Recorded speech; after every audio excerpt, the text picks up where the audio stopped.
कहानी की शुरुआत एक कैंपेन से होती है जहां लोग जहरीली हवा से मर रहे हैं।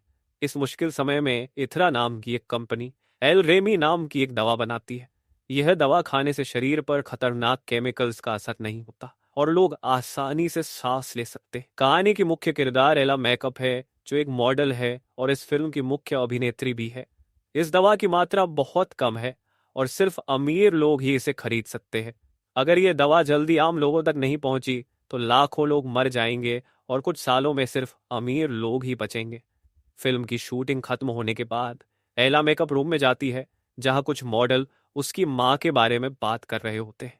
इससे पता चलता है कि एला की माँ भी एक सुपर मॉडल थी, जिसने पिछले साल अपनी जान ले ली। इसका एला के जीवन पर गहरा असर पड़ा है। उसके पिता है, लेकिन कोई उसे समझाने वाला नहीं है। एला की एक करीबी दोस्त भी है, जिसका नाम जीना है। अब कहानी सालमन नाम के एक आदमी पर शिफ्ट होती है। सालमन एक खास दवा बना रहा है और उसे अपनी रिसर्च पूरी करनी है, क्योंकि इथरा की दवा से लोगों का इम्यून सिस्टम कमजोर हो रहा है, जिससे उन्हें बीमार होने का खतरा बढ़ गया है। न्यूज में बताया गया है कि दुनिया की 70% आबादी अब खतरे में है और अगले साल यह संख्या 83% हो जाएगी। इसलिए सालमन को जल्दी कुछ करना होगा ताकि उसकी दवा हर इंसान तक पहुंच सके। एला अपने बॉयफ्रेंड टेली के मैसेज सुन रही थी। टेली ने बताया कि वह रात की पार्टी में उससे मिलने वाला है और वह कुछ ड्रग्स लेने जा रहा है। एला उन लड़कियों की बातों से उदास थी जो उसकी माँ के बारे में बात कर रही थी। इसलिए उसने अपनी दोस्त जीना को कॉल किया, लेकिन जीना ने कॉल काट दी। असल में जीना और टेली एक दूसरे को डेट कर रहे थे, लेकिन उन्होंने एला को अभी तक नहीं बताया। शायद दोनों को ऐसा करने में बुरा लग रहा था। टेली जीना से कहता है कि वह आज रात एला को सब बता देगा, लेकिन जीना इसके लिए तैयार नहीं थी, क्योंकि उसे एला की चिंता थी और उसने एला पर बहुत एहसान किए थे। फिर जीना और टेली एक जगह जाते हैं जहां वे हमेशा ड्रग्स खरीदते हैं। ये जगह एक ऐसे टाउन में है जहां के सभी लोग मर चुके हैं। उन्होंने अपनी दवा बेचकर टीवी और फ्रिज जैसी चीजें खरीदी, क्योंकि उन्हें लगता था कि एक दिन तो मरना ही है, तो क्यों न सारे अरमान पूरे कर ले। टेली और जीना जिस जगह गए थे वह दरअसल सालमन का ठिकाना था। वहां दवा बनाने के साथ साथ ड्रग्स भी बेचे जाते थे, ताकि कोई उन पर शक न करे। अंदर जाने पर एक आदमी टेली से कहता है कि उसे इंतजार करना होगा। उस समय टीवी पर इथरा कंपनी के मालिक एरिक का इंटरव्यू चल रहा था। होस्ट उससे पूछती है कि लोग नाराज हैं क्योंकि उनकी दवा बहुत महंगी है और गरीब लोग उसे नहीं खरीद पा रहे हैं। एरिक कहता है कि उन्हें भी बहुत मुश्किल हो रही है। फिर लाइव कॉल पर एक आदमी एरिक से पूछता है कि उनके पास दवा का बहुत कम स्टॉक बचा है। इस पर उन्होंने क्या सोचा है। वह यह भी बताता है कि दवा लेने से लोगों का इम्यून सिस्टम कमजोर हो रहा है और इससे वे आसानी से बीमार पड़ सकते हैं। यह सब सुनकर एरिक गुस्सा हो जाता है और बिना जवाब दिए शो छोड़कर चला जाता है। लेकिन टेली को पता चल गया कि वह आदमी जो भी है उसके कंपनी के राज जानता है, इसलिए वह अपने लोगों से कहता है कि उस आदमी को ढूंढो। असल में टेली चुपचाप एक कमरे में गया था जहां वह ड्रग्स चुराने वाला था। वहां उसने देखा कि सालमन किसी खास दवा पर काम कर रहा है। टेली ने उसे कहते हुए सुना कि इससे वे इंसानियत को बचा लेंगे। टेली समझ गया कि यह इस बीमारी का इलाज हो सकता है, इसलिए उसने चुपचाप एक ट्यूब चुरा ली।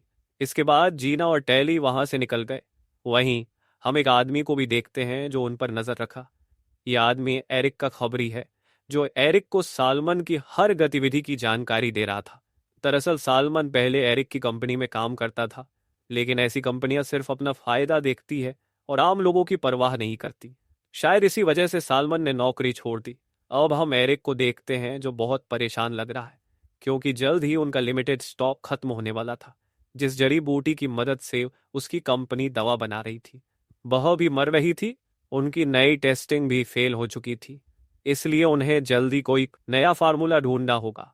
उधर एला अपने घर पर उदास बैठी थी। तब उसके पिता उसे कॉल करके समझाते हैं कि उसे अपने दोस्तों के साथ समय बिताना चाहिए। एला अपने पिता पर गुस्सा होती है, क्योंकि उनके काम की वजह से वह भी एला से दूर थे। खैर, एला तैयार होकर उस पार्टी में जाती है जहां उसे टेली से मिलना था। टेली जीना को उस दवा के बारे में बता रहा था और कहता है कि इससे सब ठीक हो जाएगा। लेकिन इससे पहले कि वह जीना को दवा दे, एला उन्हें एक साथ देख लेती है और समझ जाती है कि उसकी दोस्त और बॉयफ्रेंड उसे धोखा दे रहे हैं। एला गुस्से में टेली और जीना पर चिल्लाने लगी, इसलिए दोनों वहां से चले गए। लेकिन टैली दवा की एक ट्यूब वहीं भूल गया। एला ने उसे ड्रग समझकर पी लिया। टैली को जलाने के लिए एला एक लड़के डेनी के साथ मिलकर योजना बनाने लगी, लेकिन टैली को इससे कोई फर्क नहीं पड़ा। दवा पीने के बाद एला की हालत खराब हो गई। वह वॉशरूम जाकर उल्टी करती और अब वह ठीक से चल भी नहीं पा रही थी। डेनी उसकी मदद करने की कोशिश करता है, लेकिन एला उसे भगा देती है। फिर एला ने टब में पानी भरकर उसमें बैठ गई। उसी समय सालमन के लोग टैली को ढूंढने आए थे, क्योंकि उन्हें टैली की चोरी के बारे में पता चल गया था। पहले तो टैली भागने की कोशिश करता है, लेकिन जब वह पकड़ा जाता है तो वह उन्हें वॉशरूम में ले जाता है ताकि वह उन्हें दवा दे सके। उनकी आवाज सुनकर एला टब में लेट गई। टैली देखता है कि दवा की ट्यूब वहां खाली पड़ी थी। सालमन कहता है कि जिसने भी वह दवा पी हो उसे ढूंढो। उनके जाने के बाद एला पानी से बाहर आकर टैली से पूछती है कि उस दवा में क्या था, क्योंकि उसने वह दवा पी ली है। यह सुनकर टैली बाहर जाता है ताकि सालमन को बता सके। एला उसे रोकती है, लेकिन वह उसकी नहीं सुनता। जब सालमन और उसके लोग अंदर आते हैं तो एला वहां से गायब हो चुकी थी। इस बीच हम एरिक को देखते हैं, जो अपने लैब में नया प्रोटोटाइप टेस्ट कर रहा था, लेकिन बहुत सारे टेस्ट करने के बाद भी उसका एक्सपेरिमेंट फेल होता जा रहा था, जिससे वह बहुत गुस्सा था। उसकी असिस्टेंट एंजेला उसे बताती है कि उन्हें लेजर्स के बारे में कोई जानकारी नहीं मिल रही। थोड़ी देर बाद एरिक को उसके बेटे मैक्स का कॉल आता है। मैक्स अपनी मां निकोल के पास रहता था और एरिक और निकोल का तलाक हो रहा था। निकोल मैक्स को लेकर अपनी मां के पास जा रही थी। एरिक उसे ऐसा करने से मना करता है क्योंकि उसकी मां का घर रेयरजन में है, लेकिन निकोल उसकी बात नहीं मानने वाली थी। उधर एला के न मिलने पर सालमन और उसके लोग टैली को मारने लगे। टैली ने उनकी घेराबंदी तोड़कर वहां से भागने की कोशिश की। सालमन की एक दोस्त भी थी जिसका नाम स्पाइडर था। इस झगड़े में गोली चल गई जो टैली के पैर में लग गई और वह कुछ समय के लिए बेहोश हो गया। सालमन और उसके लोग घर की तलाशी ले रहे थे। तभी टैली ने देखा कि एला ऊपर की सीलिंग से चिपकी हुई है। उसे देखकर टैली हैरान रह गया और एला खुद भी समझ नहीं पा रही थी कि उसमें इतनी शक्ति कैसे आ गई। उन्हें वहां से भागना था। एला दरवाजा खोलने की कोशिश करती है, लेकिन वह नहीं खुलता। गुस्से में आकर एला उस पर पंच मारती है, जिससे दरवाजा टूट जाता। ये देखकर टैली हैरान रह जाता है। फिर एला बाहर जाकर देखती है कि सालमन के लोग उसे ही ढूंढ रहे हैं, इसलिए वह वापस अंदर आकर वॉशरूम की छत में लगी खिड़की तोड़ने लगती है। उसकी आवाज सुनकर सालमन और उसके आदमी अंदर आते हैं, लेकिन एला और टैली छत पर जा चुके होते हैं। सालमन के लोग उनके पीछे थे, लेकिन गलती से टैली का पैर फिसल जाता है और वह नीचे गिरकर मर जाता है। यह देखकर एला को बहुत दुख होता है। वह भी नीचे कूद जाती है, लेकिन उसे कुछ नहीं होता। सालमन को पता चल गया था कि एला ने वह ड्रग ली थी, इसी वजह से उसमें बदलाव आया था। जीना ने टैली की लाश देखी और उसे लगा कि एला ने ही उसे मारा है।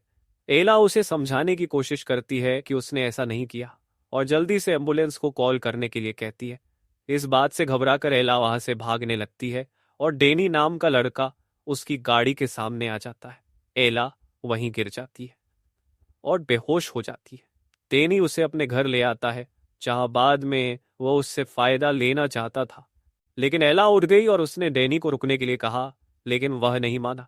तब एला ने उसे चोट पहुंचा दी और उसके शरीर से एक कांटा बाहर निकला। डेनी कुछ समय के लिए चौंका और उसे बुरा भला कहने लगा। एला जल्दी से वॉशरूम में जाकर अपने शरीर को देखती है। उसे पता चलता है कि उसके अंदर म्यूटेशन हो रहा है, जिससे उसके शरीर पर हर जगह जख्मों के निशान है। एला उस कांटे जैसी चीज को अपने हाथ से काटकर वहां से भाग जाती है। वह सीधे हॉस्पिटल जाती है क्योंकि उसे समझ नहीं आ रहा था कि क्या हो रहा। नर्स पहले तो उसकी बात नहीं सुनती, लेकिन जब एला ने अपने शरीर के निशान दिखाए तो नर्स डर गई। उसे लगा कि शायद यह कोई खतरनाक इन्फेक्शन है, इसलिए वह सिक्योरिटी को बुलाने लगती है ताकि एला को क्वारंटाइन में रखा जा सके। लेकिन एला वहां से भी भाग जाती है। इसके बाद एला जीना के घर जाती है। जीना उससे नाराज थी क्योंकि उसे लगता था कि टैली की मौत की जिम्मेदार एला है। एला उसे समझाने की कोशिश करती है कि उसने टैली को नहीं मारा, लेकिन जीना को उस पर विश्वास नहीं होता। तब एला अपना शरीर दिखाकर कहती है कि मुझे तुम्हारी मदद चाहिए। मैंने तुम्हें अपना दोस्त समझा था, लेकिन तुमने मेरे बॉयफ्रेंड के साथ मुझे धोखा दिया। जीना कहती है कि तुम कभी टैली से प्यार नहीं करती थी, तुम दोनों को तो अलग होना ही था। यह सुनकर एला को और दुख होता है। तभी एला को टैली के फोन से कॉल आती है, जो उसे मिलने के लिए बुलाता है। कोई और रास्ता न होने की वजह से एला उससे मिलने का फैसला करती है। वहीं दूसरी तरफ एरिक को एला की जानकारी मिल चुकी थी और वह किसी चमत्कार की तलाश में था। जब एला सालमन से मिलने गई तो उसके लोग उसे बेहोश करके सालमन के पास ले जाने लगे। जीना दूर से यह सब देख रही थी और उनकी गाड़ी का पीछा करती है। जब एला को होश आया तो वह कुर्सी से बंधी हुई थी। एला ने अपनी शक्तियों से जल्दी ही खुद को संभाल लिया। स्पाइडर सालमन से कहती है कि हमें एला को लेजर सॉफ्ट करना है, लेकिन तभी पुलिस वहां आ गई जिसे जीना ने बुलाया था। पुलिस अंदर जाकर एला और सालमन को पकड़ लेती है। जेल में एला देखती है कि उसका शरीर धीरे धीरे पतल रहा है। उसका एक कान उकड़ जाता है और उसकी जगह कुछ और होता है। सालमन एला से कहता है कि यह दवा उनका एक खास प्रोजेक्ट था जिससे वे दुनिया को बचाना चाहते थे। वह उसे एरिक और उसकी कंपनी की सच्चाई भी बताना चाहता था, लेकिन तभी एरिक वहां पहुंच जाता है। सालमन पर लोग पहले से ही नजर रख रहे थे। जब एला कहती है कि इसने मुझे एक राक्षस बना दिया तो एरिक उससे बात करता है। उसे यह देखकर हैरानी होती है कि एक ड्रग ने एला को कैसे बदल दिया। एरिक उसे कहता है कि अगर तुम हमारे साथ चलने के लिए मान जाओ तो हम तुम्हारा इलाज कर सकते हैं और तुम्हें पहले जैसा बना सकते हैं। ये सुनकर एला मान जाती है। वे लोग सालमन को भी अपने साथ ले जाते हैं। लैब में एरिक एला से कॉन्ट्रैक्ट पर साइन करवाता है, लेकिन बाद में जब एरिक अपने पिता से इस बारे में बात कर रहा था तो एला उनकी आवाज सुन सकती थी, क्योंकि अब वो एक आम इंसान नहीं रही। तब उसे समझ आ गया कि वे बस उसके शरीर से फार्मूला निकालना चाहते हैं और अगर वह मर भी जाए तो उन्हें कोई परवाह नहीं। ये सब जानकर एला भागने की कोशिश करती है, लेकिन एरिक कमरे में गैस छोड़ देता है जिससे एला बेहोश हो जाती है। वहीं सालमन से भी पूछताछ हो रही थी और एक आदमी उसे टॉर्चर कर रहा था, लेकिन वह फार्मूला देने के लिए तैयार नहीं था। कुछ देर बाद जब दो नर्स एला के पास आई तो उसने पहले से ही खुद को छिपा लिया था। वह उन दोनों पर हमला करके वहां से निकल जाती है और सालमन को भी साथ ले लेती है। दूसरी तरफ स्पाइडर भी अपने साथी को बचाने आई थी। उसने जगह जगह बम लगा दिए थे। इसी बीच एरिक का बेटा मैक्स ऑफिस में आया। एरिक उसे वहां बिठाकर एला को ढूंढने चला गया, लेकिन मैक्स बहुत डर गया था, इसलिए वह भागकर बाथरूम में छिप गया। एला और सालमन लैब में जाते हैं, जहां उन्हें दवा के असली राज के बारे में पता चलता है। सालमन बताता है कि इस दवा में ड्रैगन फ्लाई का डीएनए है जो इस टॉक्सिन से इम्यून है। इसका मतलब है कि आगे चलकर एला भी एक ड्रैगन फ्लाई बन जाएगी। तभी धमाकों की आवाज सुनकर दोनों वहां से भागने लगते हैं। स्पाइडर भी उन्हें मिल जाती है। आगे जाते एला को बाथरूम में मैक्स मिल जाता है, जो बहुत डर रहा था। एला उसे यकीन दिलाती है कि वह उसकी मदद करेगी और मैक्स उसके साथ जाने के लिए मान जाता है। लेकिन तभी रास्ते में एरिक उन्हें घेर लेता है। एला मैक्स को बचाने के लिए एरिक को धमकी देती है और सालमन तथा स्पाइडर के साथ वहां से भाग जाती है। तीनों एक वैन में भागने की कोशिश करते हैं, लेकिन थोड़ी दूर जाने पर वैन पलट जाती है। जब वे अंदर देखते हैं तो पता चलता है कि सालमन और एला वैन में नहीं थे, वे पीछे के रास्ते से भाग गए थे। रास्ते में एला सालमन से कहती है कि इस दवा में सिर्फ ड्रैगन फ्लाई का डीएनए नहीं हो सकता। शायद सालमन ने यह बात उससे छुपाई थी, क्योंकि एला की शक्तियां धीरे धीरे बढ़ रही थी। एक डैम के करीब पहुंचकर दोनों रुकते हैं। सालमन एला से कहता है कि उसे यहां से कूदना होगा, उसकी शक्तियां उसे बचा लेंगी। वह कहता है कि उसे लेजर सॉफ्ट तक पहुंचना होगा, क्योंकि वही उसकी मदद कर सकता है। सालमन ने एला को बताया कि उस पर भी इस दवा का टेस्ट चल रहा था, लेकिन उसने एला जितनी मात्रा में दवा नहीं ली थी, इसलिए एला की शक्तियां बहुत ज्यादा हैं। अलविदा कहकर एला वहां से कूद गई। उसके बाद एरिक के लोग आकर सालमन को पकड़ लेते हैं। उस रात स्पाइडर बेलवर्ड पर दुनिया को एक संदेश देती है कि उनके पास अभी भी एक आखिरी उम्मीद है, यानी एला। लेकिन लोगों को समझना होगा कि अगर वे जिंदा रहना चाहते हैं तो उन्हें म्यूटेड होना होगा। इसके बाद स्पाइडर खुद भी वह दवा पी लेती है। अब हम एला को देखते हैं, जो पूरी तरह से एक इंसानी ड्रैगन फ्लाई बन चुकी है और उड़ भी सकती है। फिल्म के आखिरी सीन में एला लेजर सॉफ्ट पहुंचती है। अगर आपको यह वीडियो पसंद आया हो तो कृपया हमारे चैनल को सब्सक्राइब करें, वीडियो को लाइक करें, शेयर करें और नीचे कमेंट करना ना भूलें। आपका सपोर्ट हमें और अच्छे वीडियो बनाने में मदद करेगा। धन्यवाद।